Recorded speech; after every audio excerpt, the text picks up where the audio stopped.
সত্য ত্রেতা দাপর তিন যুগে ভগবান এসেছেন। এই তিন যুগে ভক্ত ভগবানের দরজায় ছুটে গেছে, মানে যারা ভগবানকে ভালোবাসে তারা ভগবানের কাছে ছুটে গেছে। কিন্তু কলিকালের মাটিতে ভগবান ভক্তের দরজায় ছুটে গিয়েছেন। শুধু তাই নয়, সব থেকে বড় ইতিহাসটা তৈরি হলো কখন? সব থেকে বড় ইতিহাস হলো ভগবানকে যে ভালোবাসে, ভগবান তো তার ঘরে ছুটে গেলেন, কিন্তু ভগবানকে যে ভালোবাসে না, ভগবান তার ঘরেও ছুটে চলে গেলেন। এইটা কলিযুগের জীবের সব থেকে বড় প্রাপ্তি। আজকে যেমন ভগবানের কথা শোনার জন্য মানুষজন ছুটে এসেছে, যেদিনকে তার জন্ম হয়েছিল নদিয়া নবদ্বীপের মাটিতে, সেদিন তাকে দেখার জন্যও মানুষে ছুটে গিয়েছিল। ভগবানের সম্মুখে দাঁড়িয়ে কলিযুগের প্রতিনিধি হিসাবে সনাতন গোস্বামীপাদ মহাপ্রভুকে প্রশ্ন করলেন, প্রভু, কে আমি, কেন মোরে, যারে তাপত্রয়, ইহা না জানি জীবের কইছে হিত হয়। আমি কে, কোথা থেকে এলাম, আমি কেন সংসারের ত্রিতাপ জ্বালায় এত জ্বলছি? এই তিনটে প্রশ্নের উত্তরে মহাপ্রভু একটাই কথা বললেন, জীব নিত্য কৃষ্ণ দাস ইহা ভুলি গেল, মায়া পিশাচি জীবের গলেতে বাঁধিল। নিতাই গৌর প্রেমানন্দে হরি বল, হরি বল। কৃষ্ণ নাম কর জীব, আর সব মিছে, ফলাইবার পথ নাই, দেখো জম আছে পিছে। যে ভগবানকে ভালোবাসে না, ভগবান তাকেও বুকে জড়িয়ে ধরল, আর যে ভগবানকে ভালোবাসে, ভগবান তাকেও বুকে জড়িয়ে ধরল।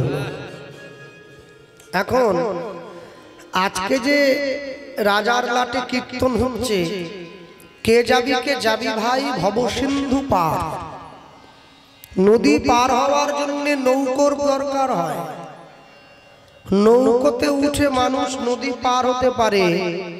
আর এই যে নদীটা পার হওয়ার জন্য নৌকোতে উঠতে হয়, এই নৌকোতে একটু পয়সা দিতে হয় যে পারাপার করে, সেটা 5 টাকা হোক চাই 10 টাকা।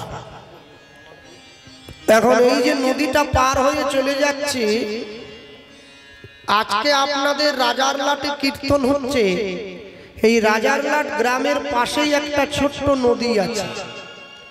তো এই রাজারলাট গ্রামে আসতে গেলে নদীর ওপার থেকে নৌকো চেপেই আসতে হয়, রাস্তা বা পথ তৈরি হয় নাই। তো যে আবার প্রত্যেকদিন নদীটা পার করে, তার বাড়ি এই গ্রামে।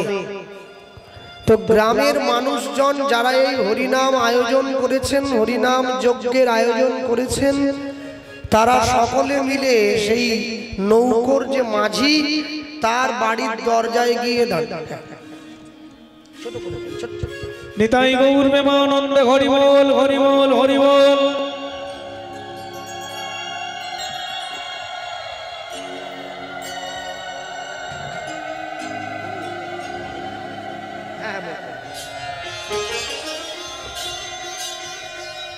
নিতাই গৌর প্রেমানন্দে হরি বল, হরি বল, হরি বল।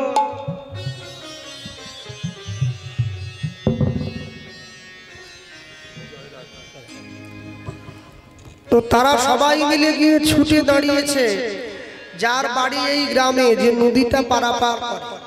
বলছে, আচ্ছা ভাই, আমাদের গ্রামে তো কীর্তন হবে, তো তুমি তো নদীটা পার করো, তো আমাদের হরিনামের জন্য কিছু ভিক্ষা দাও। তো সে বলছে, দেখুন, সামান্য একটু নদী পার করে কিছু পয়সা আসে, তাই দিয়ে আমার জীবন চলে। আমি আপনাদেরকে যে ভিক্ষাটা দেব, এটাতে আপনাদের খুব একটা কাজ হবে না। তখন কমিটির লোকেরা আলোচনা করছে, ও তো কথাটা ঠিকই বলেছে, ও কতটুকুই বা পয়সা পায়, ঠিক আছে, তোমাকে আমাদের কীর্তনে অর্থ দিয়ে সাহায্য করতে হবে না, তুমি যাবে কীর্তন শুনবে, মানুষজন যারা ভালোবাসে তুমি সবাইকে নিয়ে যাবে, তোমার বাড়ির সকলকে নিয়ে যাবে, প্রসাদ পাবে। সবাই যখন বেরিয়ে চলে যাচ্ছে ঠিক এমন সময় ওই লোকটা কমিটির লোকগুলোকে ডেকে বলছে, একটু দাঁড়ান সকলে। সবাই দাঁড়িয়ে পড়েছে। কিছু বলবেন? হ্যাঁ। আচ্ছা, আপনাদের গ্রামে যে কীর্তন হবে, মানে মোট কথা আমাদের লাজারলাটে যে কীর্তন হবে, আমি যদি গ্রামের মানুষকে হরিনামে পয়সা না দিয়ে আমি যদি কিছু শ্রম দিয়ে সাহায্য করি তাহলে কেমন হয়? তখন সকলে জিজ্ঞাসা করছে, তুমি আর কি শ্রম দেবে ভাই? লাইটম্যান লাইট আনবে, মাইকালা মাইক আনবে, প্যান্ডেল করার লোকের দায়িত্ব দিয়ে দিয়েছি, তুমি আর কি সাহায্য করবে? সে তখন বলছে, না, ওই সবের জন্য তো লোক আছে, আমি যদি এইটুকু কাজ করি। কি কাজ? আমাদের গ্রামে যে 4 দিন কীর্তন হবে, আমাদের নদীর ওপার থেকে যারা এপারে কীর্তন শুনতে আসবে, আমি যদি সেই লোকগুলোকে বিনা পয়সায় পার করে দেই তাহলে কেমন হয়? তখন গ্রামের লোক বলছে, কথাটা মন্দ বলিসনি, অনেকের ইচ্ছে থাকলেও আসতে পারে না, কেন পয়সার ব্যাপার থাকে তো। তা তুই যদি বিনা পয়সায় পার করে দিস তাহলে মানুষ অন্তত। একটা লোক বলছে, হ্যাঁ রে, এই সুযোগে যদি কোনো চোর গুন্ডা বদমাস তোর নৌকোতে উঠে পড়ে তাহলে তাকেও কি তুই পার করে দিবি? বলে, হ্যাঁ, তাকেও পার করে দেব। সে যে চোর, সে যে চিটিংবাজ, সে যে মাস্টার নয়, সে যে ডাক্তার নয়, সে যে বদমাইশ, আমি তাকেও পার করে দেব, শুধু আমার হরিনামের চিহ্নটা তার সঙ্গে থাকতে হবে। কি? কণ্ঠে তুলসীর মালা থাকবে, তার কপালে স্বরূপ থাকবে, সে যেই হোক, হাড়ি লুচি মেথর ডোম তেলি কামার চামার, হিন্দু মুসলমান বৌদ্ধ খ্রিস্টান, আমি এক বাক্যে পার করে দেব, দুবার ভাববো না আমার নৌকায় কে এসে বসেছে। কথাটা পরিষ্কার করলে বোঝা যায়, যে সমস্ত মুসলিম ভাইয়েরা মক্কা যায় হজ করার জন্য, যদি আপনি মক্কায় গিয়ে হজ করতে চান আপনাকে মুসলিম হতেই হবে। আপনি হিন্দু হয়ে মক্কায় ঢুকতে পারবেন না, আপনি খ্রিস্টান হয়ে মক্কায় যেতে পারবেন না। আচ্ছা বলুন তো, আপনাদের রাস্তার বাইরে যে পঞ্চতত্ত্বের বিগ্রহ দাঁড়িয়ে আছে, কোনো মুসলিম ভাই যদি এসে ওখানে প্রণাম করে, কোনো হিন্দু কি বাধা দেবে যে আপনি প্রণাম করবেন না?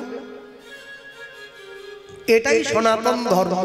আমরা সবাইকে অধিকার দিয়ে রেখেছি, আমাদের কাছে কেউ ছোট নয়, আমরা সবাইকে সমান চোখে দেখি। তা যদি না দেখতাম তাহলে জগাই মাধাইয়ের মতো মাতাল মহাপ্রভুর চরণ পেত না, মলয় চাঁদ কাজীর মতো মুসলমান সে গৌরাঙ্গ মহাপ্রভুর চরণ পেত না, চপল গোপালের মতো কালী ভক্ত সে মহাপ্রভুর চরণ পেত না। তারা চরণ পেয়ে উদ্ধার হয়ে গেল, আমি চরণ পেয়েও ধরলাম না। বৈষ্ণব মহাজন বলছেন, আমি তো মুখে বললাম, আমি লিখে জানিয়ে দিচ্ছি, আমার প্রভুর হরিনামের নৌকায় কোনো পয়সা লাগবে না, শুধু নাম করলেই ওঠা যায়। কি ওগো আমার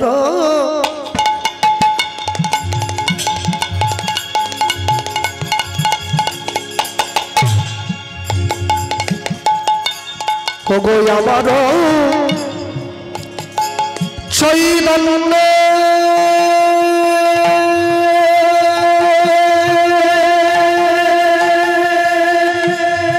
ঘাটে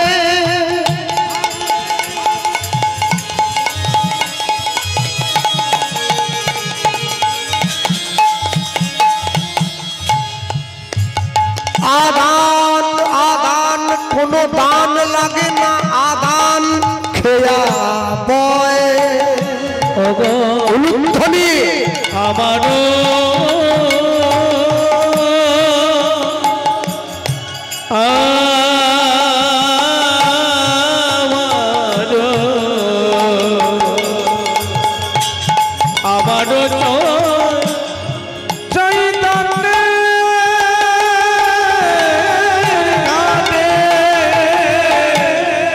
গৌর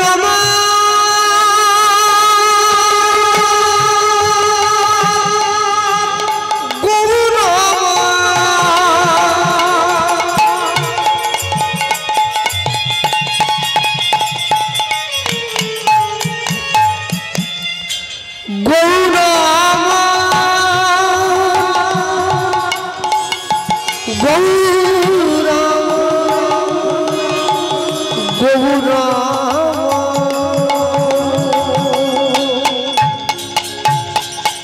ওগো আমার চৈতন্যের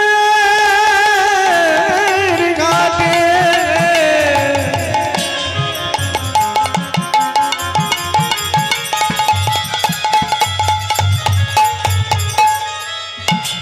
ওগো আদান খেয়া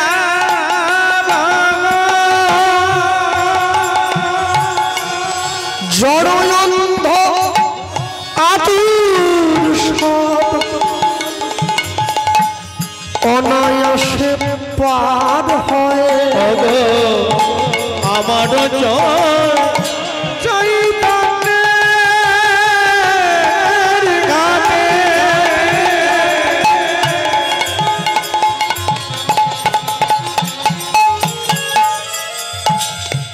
ওগো আদান খেয়া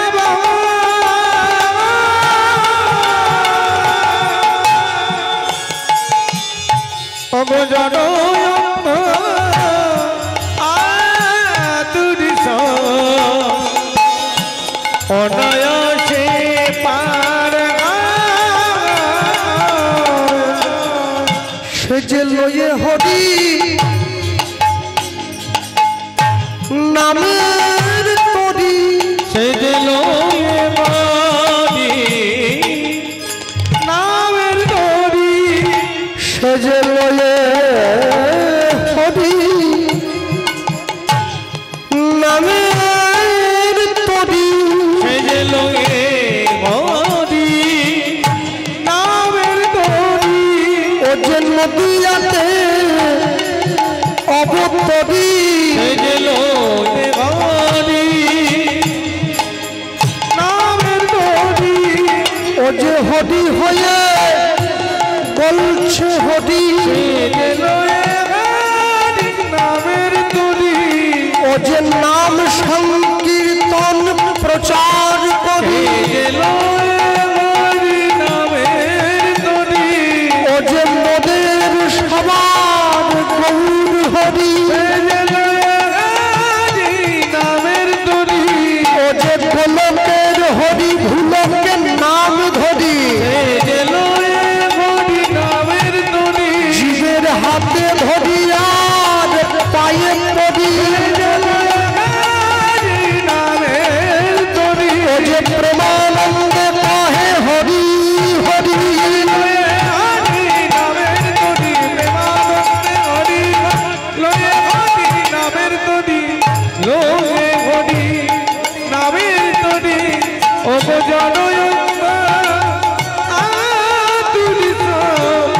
অনায়াসে পারে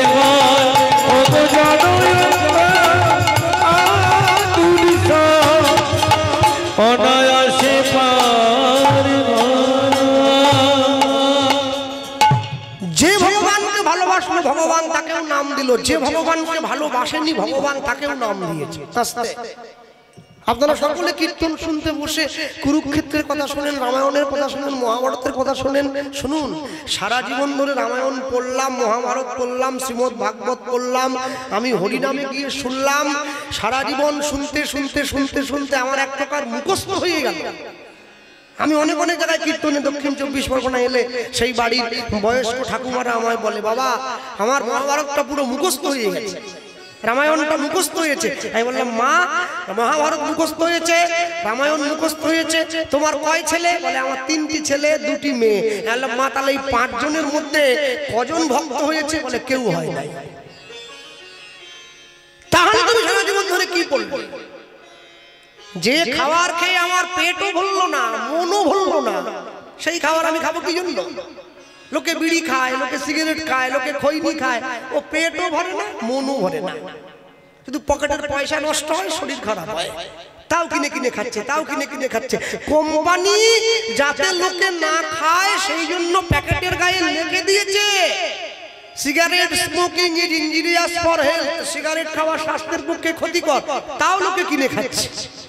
কেন? কোম্পানি জানে যদি খেতে গিয়ে কেউ মরে যায়, আমায় ধরলে আমি প্যাকেট ধরে দেখিয়ে দেবো আইনে ফাঁকা রেখেছি। তুমি জানতে জানতে মরণ কিনে খাবে কেন? মনে রাখবেন, জগতে যে জিনিসটা প্রকৃত ভালো তার বিজ্ঞাপনের দরকার হয় না। মায়ের হাতের তৈরি করা আটার রুটির কোনো বিজ্ঞাপন হয় না, কিন্তু যে পাউরুটি খেলে মানুষ মরবে ওটা দিনে 10 বার করে টিভিতে দেখানো হয়। সবজির দোকানে ক্যানিং বাজারে গেলে যে পুঁই ডাঁটা খেলে শরীরের কল্যাণ হবে সেই পুঁই শাক লোকে খায় না, যে ফুলকপি খেলে পেটে গ্যাস হবে ওটা 80 টাকা পিস বিক্রি হয়ে চলে যায়। যেটাতে আমাদের কল্যাণ হবে আমরা সেইটা গ্রহণ করি না। আমেরিকার থেকে যারা ইসকনে এসেছে হরে কৃষ্ণ বলতে পারছে না, বলে হরে কৃষ্ণ হরে কৃষ্ণ। তার বলার দরকার নেই, সে তবু বলে, চেষ্টা করে। আমার বলার দরকার, আমি ভুলেও একবারের জন্য বলি না। মনে রাখবেন, আমেরিকার গোয়েন্দা বিভাগের যিনি প্রধান হয়েছেন তার নাম হচ্ছেন তুলসী গ্যাবার্ড, একজন মহিলা।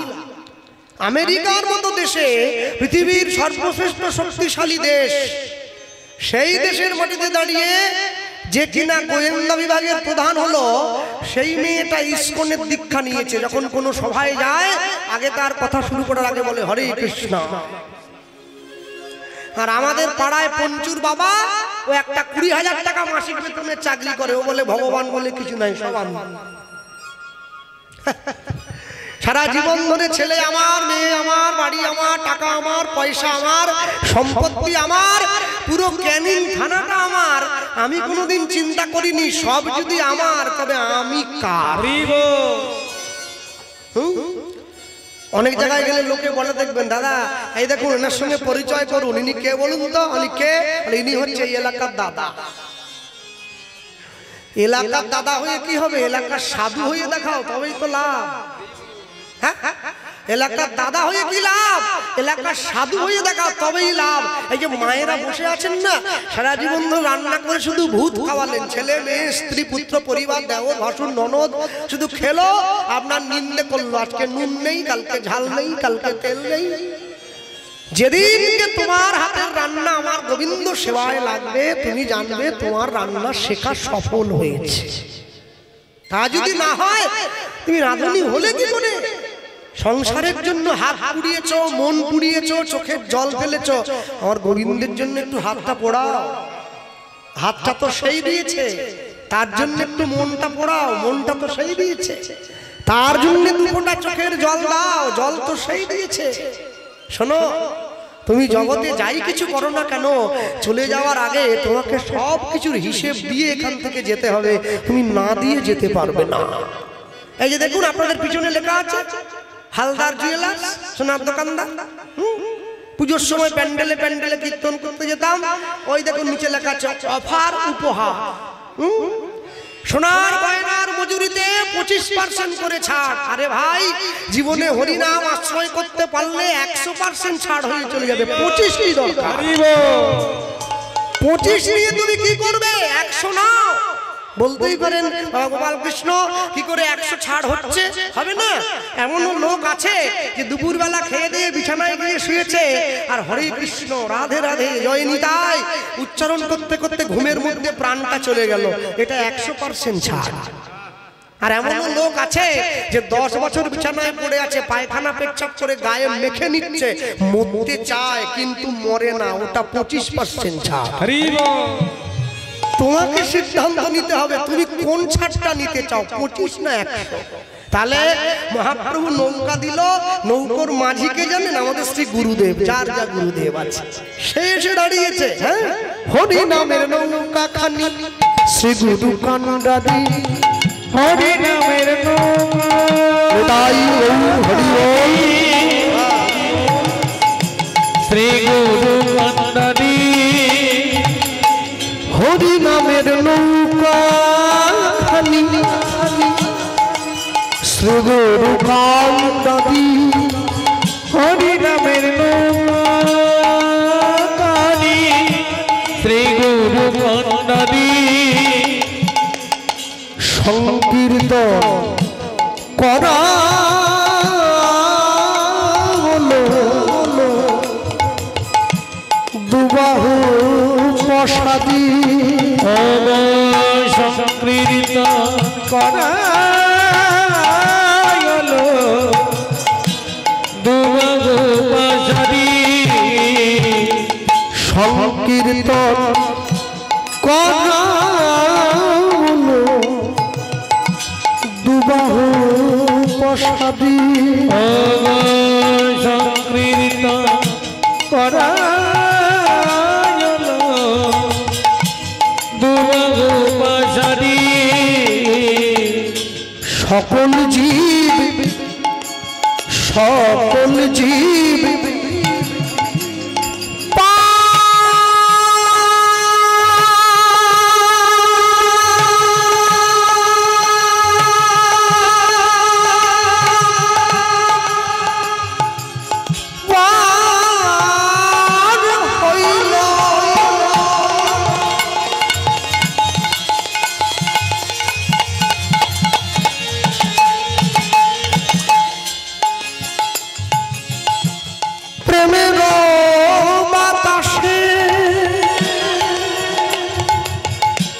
লোচন দাস পড়িয়া রইল আপনার দোষে অগর সকলে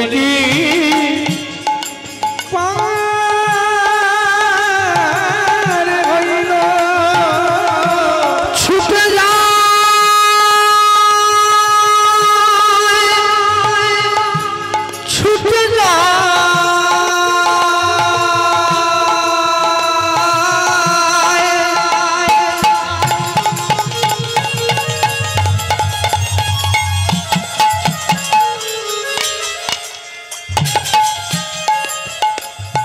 আমার গরুর ডাকে ছুটে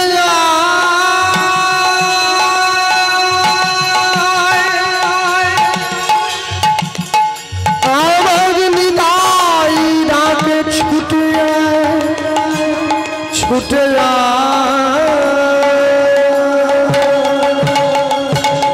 অগর সকলে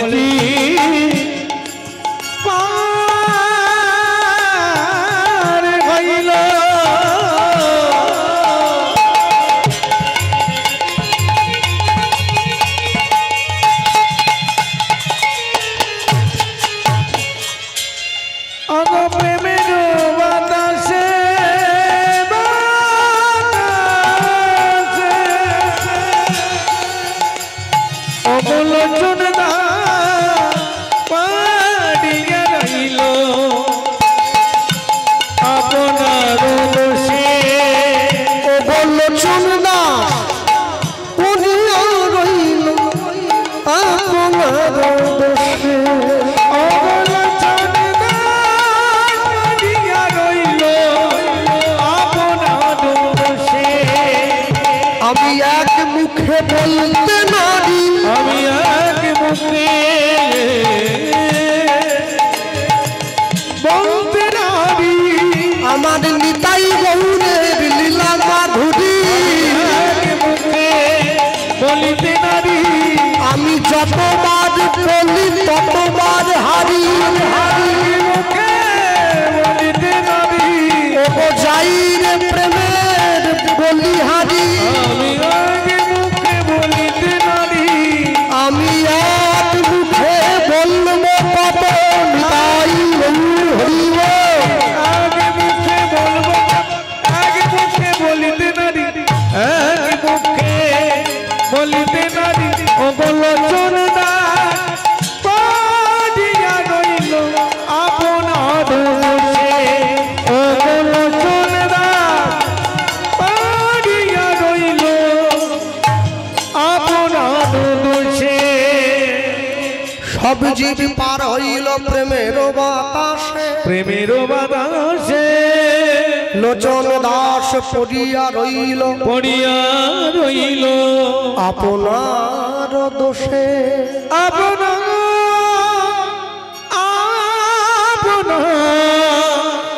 দোষে ভারতবর্ষ হচ্ছে একমাত্র দেশ যেই দেশে নিজে সর্বোচ্চ স্থানে থেকেও নিজে বলে আমি কোনো স্থান দখল করতে পারি নাই। যে প্রকৃত ভালো ছাত্র হয় সে বলে আমার পড়াশুনো হয় নাই, তোমাদের সবার হয়ে গেছে। বৈষ্ণব মহাজন পদকর্তা বলছেন, আমি মহাপ্রভুর মহিমা বুঝি নাই, তোমরা বুঝে গেছো। কেন? আমি মহাপ্রভুর মহিমা বুঝি নাই বলে লেখে লেখে বোঝার চেষ্টা করছি, তোমরা বুঝে গেছো বলেই চরণটা ছেড়ে দিয়েছো। যদি বুঝতে তাহলে কি আমার মতো করে তোমরা তার সঙ্গে ঘুরে বেড়াতে না? শোনো, যে বুঝেছে সে বুঝেছে, না বুঝেছে ভালো আছে, আর আধা বুঝে তার প্রাণ গেছে। হিরণ্যকশিপু কৃষ্ণ পেতে চেয়েছিল, এমনি এমনি প্রহ্লাদকে অত্যাচার করেনি। আপনারা কি ভাবলেন? হাতির মুখে ফেলে দেওয়া, আগুনের মুখে দিয়ে দেওয়া, সাপের কামড় খাওয়ানো, এ কি এমনি নাকি? এটা প্রহ্লাদের কথা মতোই হয়েছে। বাবা রাতের অন্ধকারে প্রহ্লাদের সঙ্গে আলোচনা করছে, হ্যাঁ রে খোকা, কি করলে কৃষ্ণ পাওয়া যাবে? প্রহ্লাদ বলছে, বাবা কৃষ্ণ বলে কি কানতে পারবে? হিরণ্যকশিপু বলে, না পারতাম, তবে পারবো না। কেন জানিস? অহংকার ভরা চোখে গোবিন্দের জন্য জল আসবে না। ছেলে তখন বাবাকে শিখিয়ে দিচ্ছে, বাবা কানতে যদি না পারো না, বেশি করে হিংসে করো। ভগবানকে দুটো পথে পাওয়া যায়, একটা শত্রু হিসেবে, একটা মিত্র হিসেবে। তো তুমি মিত্র হিসেবে পাবে না, তুমি শত্রুতা করো না গোবিন্দের সঙ্গে। ছেলের কথা মেনেই তো বাবা হিংসেটা বেশি করে বাড়িয়ে দিয়েছে ভগবানের সঙ্গে। মনে রাখ, আপন ইচ্ছায় জীব কোটি বাঞ্ছা করে, ঈশ্বর পুরাইলে জীবের বাঞ্ছা তবে পড়ে। লটারির টিকিট কাটছে সবাই, কিন্তু সবাই পাবে না। পাবে কে? খোঁজ নিয়ে দেখো, সেই পায় যার টাকার দরকার নেই, তার লেগে বসে আছে। মায়েরা চাইলে চোরের জন্ম দিতে পারবেন, চাইলে সাধুর জন্ম দিতে পারবেন না। চাইলে গরিব হওয়া যায়, চাইলে বড়লোক হওয়া যায় না। চাইলে চোর হওয়া যায়, চাইলে সাধু হওয়া যায় না। একবার ভাবো, আমি যখন মাতৃগর্ভের মধ্যে ছিলাম, ভগবানকে বলেছিলাম, প্রভু তুমি আমাকে সুন্দর দুটো হাত দিও। ভগবান বলে, হাত নিয়ে তোমার কি হবে? কি করব জানো? আমি পৃথিবীতে গিয়ে ফুল তুলে মালা গেঁথে তোমার গলায় পরাবো। সুন্দর দুটো পা দিও, যেখানে তোমার গুণকথা হবে আমি শুনতে যাব। সুন্দর দুটো কান দিও, তোমার নাম শুনবো। সুন্দর একটা মুখ দিও, তোমার গুণকথা প্রাণ ভরে বলবো। আমার গুরু বাড়ি হচ্ছে নবদ্বীপ। আমার শ্রী গুরুদেব বলতেন, জানিস কৃষ্ণ, তোর জীবনে হাত কিন্তু দুটো বাবা। আমি বললাম, হ্যাঁ। শোন, একটা হাত যদি খারাপ হয়ে যায় বাবা, তুই আরেকটা হাত দিয়ে জীবনটা চালিয়ে নিতে পারবি। জগতে এমন মানুষ আছে যার দুটো হাত সমান কাজ করে না। শোন, তোর পাও কিন্তু দুটো, একটা যদি খারাপ হয়ে যায় আরেকটা দিয়ে কোন রকম করে জীবনটা চালিয়ে নিতে পারিস। হ্যাঁ বাবা। কানও কিন্তু দুটো, একটা যদি কালা হয়ে যায় আরেকটা দিয়ে অল্প হলেও শুনতে পাবি, জীবনটা চলে যাবে। চোখও দুটো, একটা যদি অন্ধ হয়ে যায় আরেকটা দিয়ে দেখতে পাবি। আচ্ছা কৃষ্ণ, আমায় বলতো বাবা, মুখ কি দুটো রে? আমি বললাম, বাবা মুখ তো দুটো নয়, মুখ একটা। বলে, কেন বললাম জানিস? কেন? বলে, যা তা জিনিস আমার মুখে ঢুকিয়ে নিস না যেন। একবার যদি বিষ চলে যায় না, আর অমৃত ঢোকাবার জায়গা থাকবে না। মনে রাখবেন, জগতে যা কিছু করবেন, যা কিছু করছেন ভেবে করবেন। কেন? আপনার কর্মের সাক্ষী একমাত্র আপনি হবেন, অন্য কেউ নয়। ছোটবেলায় পিঠে একটা ফোড়া হয়েছিল। আমার মা, আমার বাবা, আমার দাদু, আমার ঠাম্মা, ভাই, বোন সবাই এসে কাছে দাঁড়িয়ে বলছে, কষ্ট হচ্ছে? আর একদিন এই সহ্য কর, ওষুধ দিয়ে দিয়েছে ডাক্তার, খেলেই ভালো হয়ে যাবে। আজকের রাতটা কষ্ট কর। আহা রে, উহু, সবাই শুধু আহা করছে। রাত্রিবেলা সবাই নাক ডেকে ঘুমোচ্ছে, আমি বিছানায় শুয়ে যন্ত্রণায় ছটফট করছি। মনে মনে ভাবছি, সবাই শুধু আহা করছে, যন্ত্রণাটা আমাকে নিতে হচ্ছে। ওটা কেউ নেয়, কেউ নেয় না। তোমার কর্মের ভাগীদার কেউ হবে না, তোমায় হতে হবে। পাপ করলে রাশি রাশি, ভোগ করে না মাসি পিসি। তাই জীবনে যখন কোনো কর্ম করবেন, যে কাজ করবেন, কাজটা করার আগে সঠিক করে ভেবে করবেন যে কাজ আপনি করছেন এই কর্মের বোঝাটা বইতে পারবেন তো। ঘুষ খেলে হয় না, ঘুষটা রাখতে জানতে হয়, হজম করতে জানতে হয়, তা না হলে ধরা পড়ে যাওয়ার ভয় আছে। চলো ছোট্ট করে গৌরচন্দ্রিকা শুনলাম, লীলা মাধুর্যের মধ্যে প্রবেশ করব। আজকে প্রথম দিন, আগামী দিন থেকে আপনাদের এই হরিসভায় সারা বাংলার যত দিকপাল কীর্তনিয়াগণ রয়েছেন তারা কীর্তন গাইবেন। আজকের দিনে হরিসভায় দাঁড়িয়ে আমরা প্রথম দিনে শুনব একটু ছোট্ট কথা মনে করাই। আপনারা তাকে দেখতে পাচ্ছেন নিতাই গৌর দুটো ভাই, এই যে নিতাই গৌর দাঁড়িয়ে রয়েছে, ভালো করে দেখুন। হরিসভায় উঠে আমরা চৈতন্য মহাপ্রভুর কথা প্রায়শই আলোচনা করে থাকি, মহাপ্রভুর কথাও বলি, রামায়ণের কথাও বলি, মহাভারতের কথাও বলি, কিন্তু একটা জিনিস আমরা ভুলে যাই, কি জানেন তো? মনে রাখবেন, যার জন্য আমরা মহাপ্রভুকে পেয়েছি সেই নিতাই চাঁদের কথা আমরা আলোচনা করতে ভুলে যাই। হরি বল, হরি বল।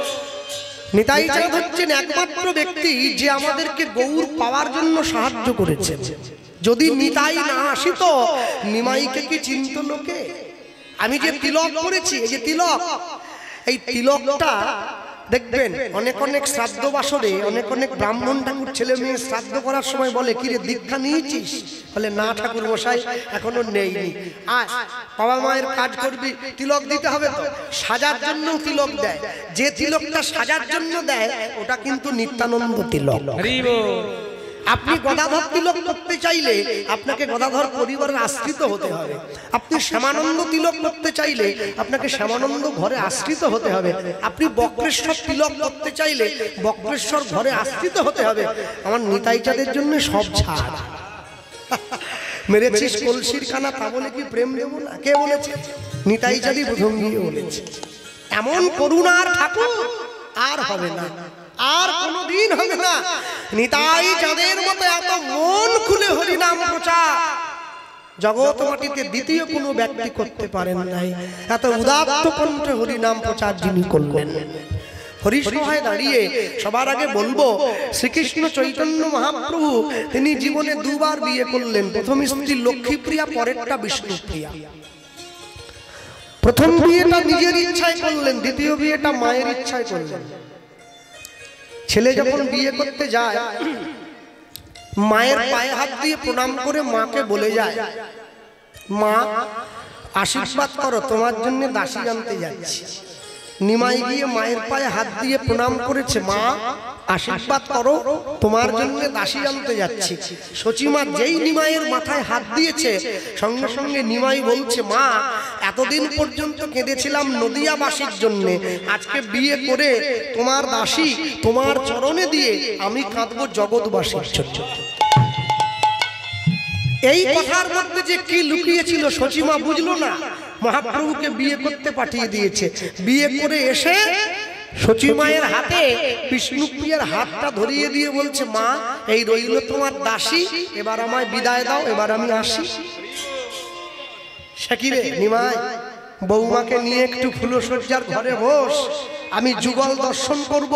লক্ষ্মী নারায়ণের মতো দুজনকে মানিয়েছে। মহাপ্রভু কি করছেন? বিষ্ণুপ্রিয়ার হাত ধরে ফুলসজ্জার ঘরে গিয়ে বসলেন। আর ওই যে বসেছেন, বিষ্ণুপ্রিয়াকে বলছে, জানো তো বিষ্ণুপ্রিয়া, আজ আমাদের ফুলসজ্জা। মনে রাখবে, মানুষ যেদিন ফুলের উপরে ঘুমায় সেদিন তার ফুলসজ্জা হয়, আর ফুল যেদিন মানুষের উপরে ঘুমায় সেদিন তার অন্তিম সজ্জা হয়। আজ আমাদের ফুলসজ্জা, আমরা ফুল দিয়ে সাজানো পালঙ্কের উপরে ঘুমাবো। আর যেদিন আমি চিরঘুমে ঘুমিয়ে থাকবো, ফুলগুলো আমার উপরে ঘুমিয়ে থাকবে, আমাকে শ্মশান ঘাটে নিয়ে যাবে। বলো বিষ্ণুপ্রিয়া, তুমি কোনটা চাও? বিষ্ণুপ্রিয়া বলছে, বড় চালাক তো, হরিনাম কৃষ্ণ নাম বড়ই মধুর, আর যেজনা ভজে কৃষ্ণ সে বড় চতুর, বড় চালাক। বলে, জানো তো প্রভু, আমি ফুলের উপরে শোবো না, ফুলও আমার উপরে শোবে না। আমি চাই ফুলটা মালা হয়ে সারা জীবন তোমার গলায় থাকে। তাহলে আমি একসঙ্গে দুজনকে পাবো, আমি ফুলকেও পাবো আবার মালাটাকেও পাবো, আবার তোমাকেও পাওয়া হয়ে যাবে। হ্যাঁ, মনে রাখবে, এত সহজ করে নাম বিলিয়ে দিয়ে গেছে আমাদের মধ্যে। হাত ধরে নিতাই চাঁদকে সঙ্গে নিয়ে পুরীধামে গিয়ে উঠেছে মহাপ্রভু। জীবনের বাকিটা দিন গম্ভীরা লীলায় 24 বছর সন্ন্যাসী হয়ে কৃষ্ণ কৃষ্ণ বলে কেঁদে বেরিয়েছে। ওই পুরীধাম থেকে নিতাই চাঁদকে মহাপ্রভু পুনরায় বাংলায় পাঠিয়েছিল। তুমি যাও দাদা, তুমিও সাধু হয়ে গেলে, আমিও সাধু হয়ে গেলাম। দুইজনে যদি সাধু হয়ে যায়, তাহলে ক্যানিং এর লোক হরিনাম নেবে কি? ক্যানিং এর লোক তো ভাববে, মেদিনীপুরের লোক তো চিন্তা করবে ওই যে নিতাই এসছে ওর ভাইকে সঙ্গে নিয়ে। ওরা তো ভাববে হরিনাম নিতে গেলে যদি সাধু হতে হয়, তাহলে এরকম হরিনামের আমার দরকার নেই। আমার বউ কোথা, আমার ছেলে কোথা, সারা জীবন কাটার খোঁচা গায়ে লাগাবো, রক্ত বেরিয়ে যাবে, নিজের রক্ত নিজে খাবো, বলবো হেভি স্বাদ পাচ্ছি। সংসারটা সেরকমই আছে। হ্যাঁ, অনেক কথা বলার আছে। মহাপ্রভু নিতাই চাঁদকে নির্দেশ দিয়েছে, তুমি বাংলায় যাও, বাংলায় গিয়ে বাংলার মানুষকে হরিনাম দাও। যেই বলেছে হরিনাম দাও, সঙ্গে সঙ্গে নিতাই চাঁদ চলে যাচ্ছে। দাঁড়াও, কোথায় যাচ্ছ? গেলে হবে না, একটা বিয়ে করবে। হ্যাঁ, বলিস কি? হ্যাঁ, 1.5 লক্ষ টাকা নিয়ে যারা কীর্তন করে ওরা মেয়ে পায়নি, আমি বিনা পয়সায় হরিনাম দিই, আমাকে মেয়ে কে দেবে? সর্বনাশ। হ্যাঁ, আমার তো 20-30 হাজার টাকা, যে 1.5 লাখ টাকা নেয় তার মেয়ে নাই, তার কি হবে? মেয়ের বাবা সংকল্প করে নিয়েছে, টোটো চললে মেয়ে দেবো, হরিনামওয়ালাকে মেয়ে দিব না। হ্যাঁ, তাহলে কি হবে?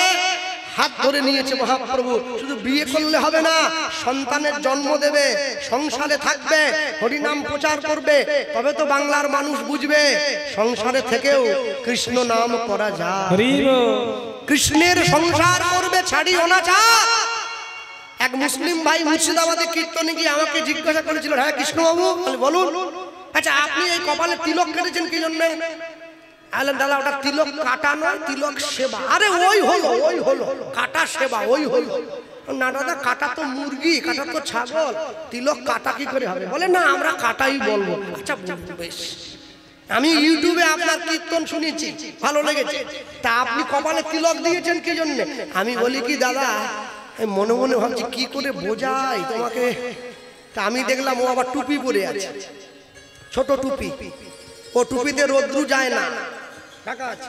তা আমি বললাম দাদা, তাহলে আপনি টুপি পরেছেন কেন? বলে ওটা আপনি বুঝবেন না, ওটা অনেক ব্যাপার আছে।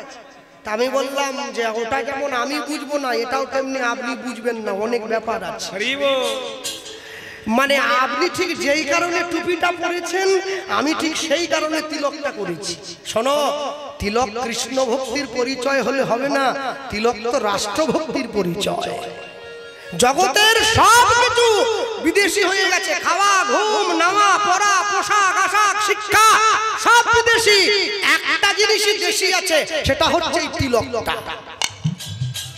এখনো পর্যন্ত বিদেশের মাটিতে বিদেশি কোম্পানি তিলক বের করতে পারেনি, হয়তো কদিন পরে বেরিয়ে পড়বে। হ্যাঁ রে, এই তিলকটা দে, এতে না স্কিন ভালো থাকে, ব্যাস হয়ে গেল, জল এসে যাবে। সব বিদেশি হয়েছে, তিলকটা বিদেশি হয়নি। তিলক করলে টোন কাটবে না। ছেলে যখন যুদ্ধে যায়, মিলিটারির ছেলে মা তার কপালে মাটি দিয়ে জয় তিলক এঁকে দেয়, এটা দেশের প্রতি সম্মান।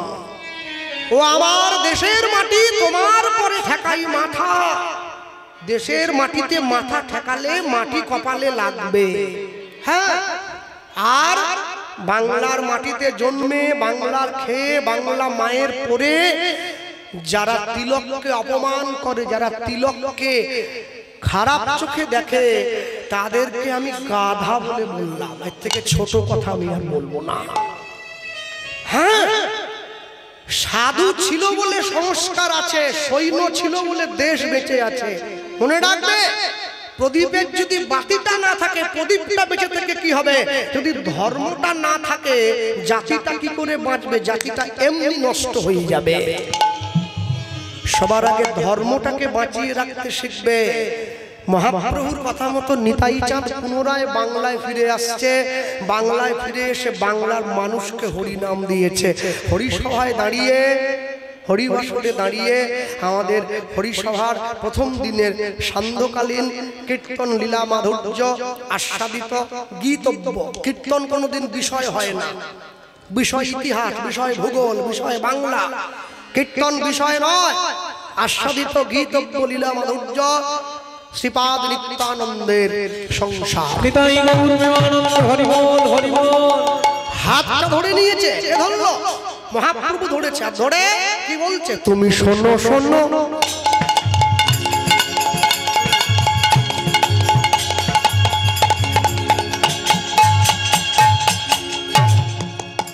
তুমি শোনো শোনো নিত্যানন্দ নিত্যানন্দ লুধ্বনি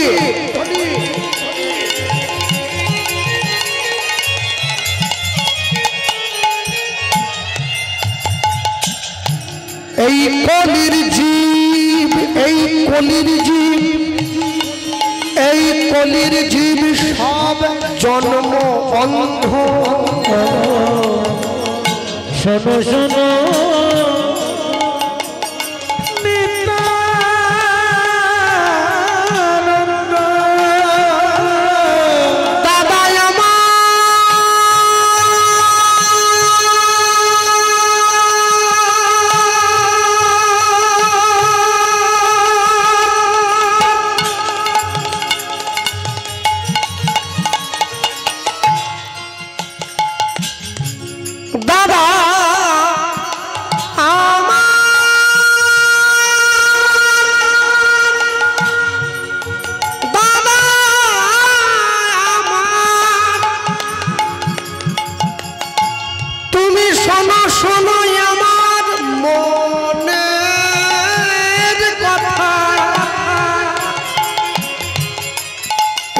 কথা নয়, কথা নয়, মোর মনের ব্যথা।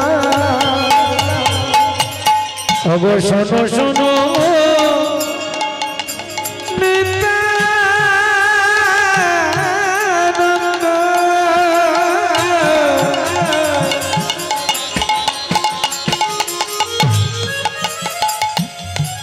এই কলির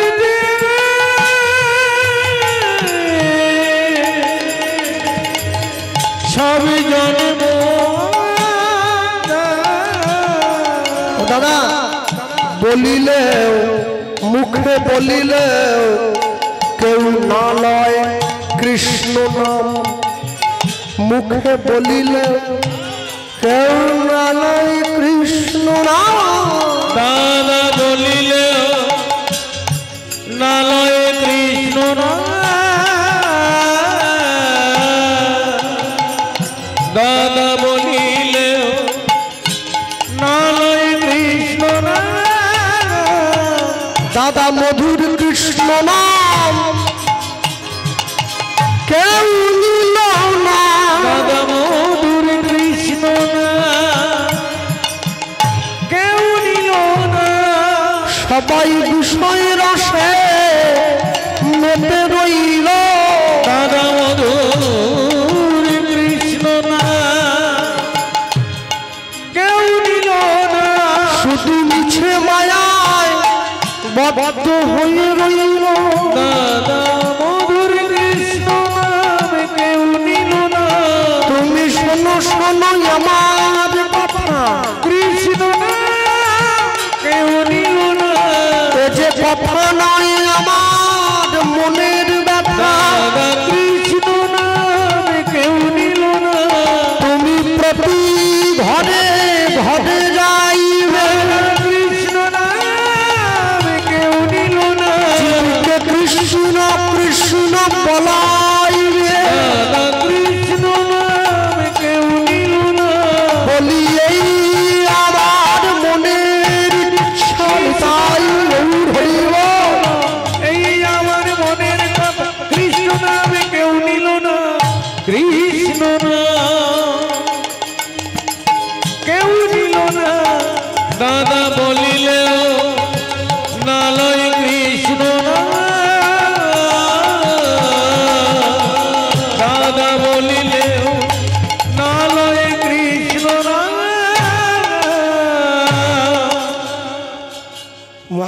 কাছ থেকে বিদায় নিয়ে নিতাই চাঁদ বাংলায় চলে আসছে। কোথায় এলেন?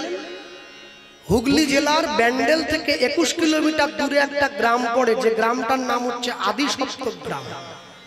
রঘুনাথ দাস গোস্বামীর শ্রীপাঠ যেখানে, সেইখানে নিতাই চাঁদ দাঁড়িয়ে আছে, পতিত পাবনী মা গঙ্গার তীরে। আর এই আদিসপ্তক গ্রামে কার বাড়ি? এই আদিসপ্তক গ্রামে নিতাই চাঁদের মন্ত্র শিষ্য উদ্ধারণ দত্তের বাড়ি। আমি বলে রাখি, শ্রীকৃষ্ণ চৈতন্য মহাপ্রভু কিন্তু কাউকে শিষ্য করেননি, নিতাই চাঁদ শিষ্য করেছেন। কাকে করলেন? দেখবেন ভক্তি জগতে যারা বৈষ্ণব হয়েছেন, ভক্ত হয়েছেন, তারা কথা প্রসঙ্গে বলে দ্বাদশ গোপাল কি জয়। এই দ্বাদশ গোপাল হলেন 12 জন বৈষ্ণব যারা নিতাই চাঁদের শিষ্য। এই দ্বাদশ গোপালের মধ্যে একজন গোপাল হচ্ছেন উদ্ধারণ দত্ত, নিতাই চাঁদের মন্ত্র শিষ্য, যার বাড়ি হচ্ছে ওই আদিসপ্তক গ্রামে। সকালবেলা স্নান করার জন্য আসছে উদ্ধারণ দত্ত। আসতে উদ্ধারণ দত্ত বেটে মানুষ, গায়ের রং কুচকুচে কালো। আচ্ছা বলো, কালো লোক যদি গায়ে সরসরে করে সর্ষের তেল মাখে, দেখতে কেমন লাগে? কালো একবারে খেলে যাচ্ছে। গলায় মোটা তুলসীর মালা পরা, পাঁচি কাপড়টা গিট দিয়ে পড়েছে, সকালবেলা গঙ্গা স্নানে আসছে, আর পূর্ব দিকের রোদ্দুরটা গায়ে পড়েছে। তো আহা হা, কালো তো নয়, একবারে কোষ্ঠী পাথর বলবো। কৃষ্ণ কলি আমি তারেই বলি, কালো তারে বলে গায়ের লোক। মেঘলা দিনে দেখেছিলেন কালো মেয়ের কালো হরিণ চোখ। আসছে স্নান করতে উদ্ধারণ দত্ত। তা ভক্ত যদি স্নান করতে আসে, সে তো আর হিন্দি গান গাইবে না। সত্যি কথা বলতে কি, এখনকার গান আমি বুঝি না, হয়তো বোঝার মতো যোগ্যতা আমার নেই। মানে কি যে গান, ও মানে গান শুনতে বসলে আগে মাথা যন্ত্রণা করে যায়, গানের থেকে বাজনা বেশি। ওরে গান, হ্যাঁ